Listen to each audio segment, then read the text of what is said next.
Bon, et si on parlait d'un film pas français pour changer, ça serait quand même pas mal. Mais allez, on va quand même rester dans mon pays favori de toute l'Europe entière.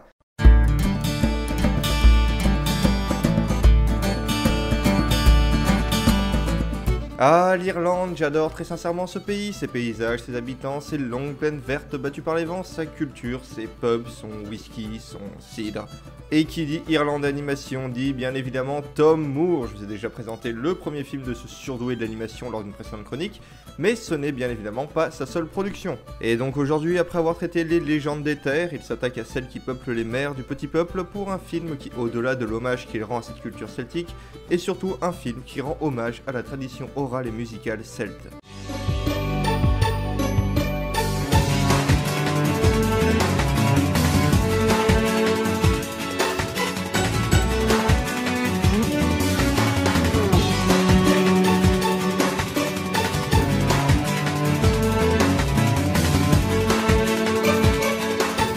Alors, le chant de la mer raconte l'histoire du jeune Ben qui vit dans un phare avec son père et sa mère enceinte.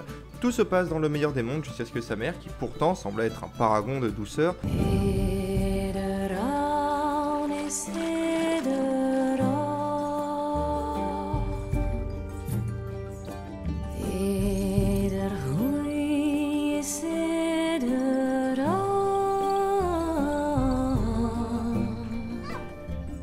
les quitte, lui et son père, pour une raison inconnue. Le film récupère ses personnages quelques années plus tard, Ben a grandi et lui et sa sœur vivent dans le phare avec leur père, qui ne s'est jamais vraiment remis de la mort de sa femme. Notre histoire commence concrètement le jour de l'anniversaire de la petite avec l'arrivée de la grand-mère qui désapprouve la vie de la famille. Faut dire aussi que la jeune fille, et ce depuis sa naissance, n'a jamais parlé, ce qui inquiète bien évidemment sa famille. L'on apprend aussi que Ben et sa sœur n'ont pas la meilleure relation du monde, le frère n'étant vraiment pas ce qu'on pourrait qualifier de meilleur frère du monde. Mais suite à son anniversaire, la jeune fille se retrouve attirée par la mer et après avoir enfilé un mystérieux manteau, plongera dans les eaux en se transformant en phoque blanc. Car en réalité, cette jeune fille se révèle être une Selkie, une créature mythologique issue de la tradition des lointaines îles britanniques. Rattachée aux sirènes, c'est une créature qui aide les autres esprits dans leur voyage ou dans leur vie. Mais face à cette action, la grand-mère emporte les deux enfants au loin et tout cela va déclencher pour nos deux héros une grande aventure où ils devront sauver esprits et créatures d'une vilaine sorcière tout en rebâtissant leur relation familiale. Bon, comme tout film de Tom Moore, je ne suis pas objectif, mais bordel de merde, qu'est-ce que ce film est beau! Déjà, et c'est un des points les plus importants, la musique. Car Song of the Sea, vu son nom vous l'aurez compris, laisse une place extrêmement importante à la musique. Et la musique est juste magistrale. Encore une fois, Tom Moore nous entraîne dans son univers grâce à cette sublime ambiance sonore. Déjà, et c'est là un point de vue personnel, je trouve que la langue galélique est peut-être l'une des plus belles langues chantées au monde. Mais de toute façon, au-delà de son appréciation, cette musique et ses chansons traduisent parfaitement l'hommage rendu à cette culture celtique, une culture le plus souvent orale et dont ce qui nous parvient aujourd'hui sont souvent au travers de chansons. Tout le film traitant aussi d'une chanson et justement du chant de la Selkie, cela fait que, en plus d'être là pour sublimer l'action, la musique est aussi intrinsèquement le fil rouge de l'histoire.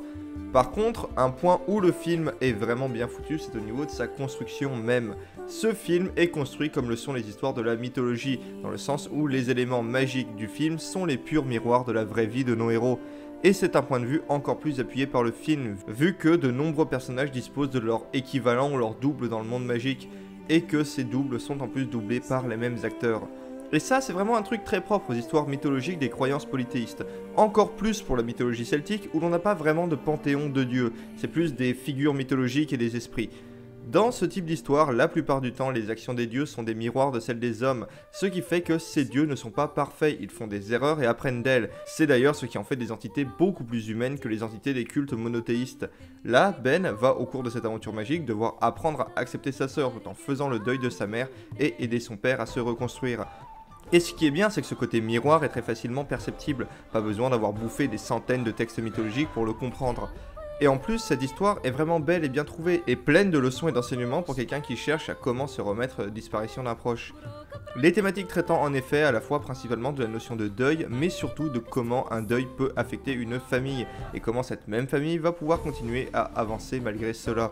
Mais ne croyez pas pour autant que le film ne sait pas prendre son action avec sérieux. Certaines scènes sont vraiment dures, par exemple, et sans vouloir vous spoiler, cette jeune fille va quand même en prendre relativement plein la tête, et manquera par exemple de mourir à de nombreuses reprises.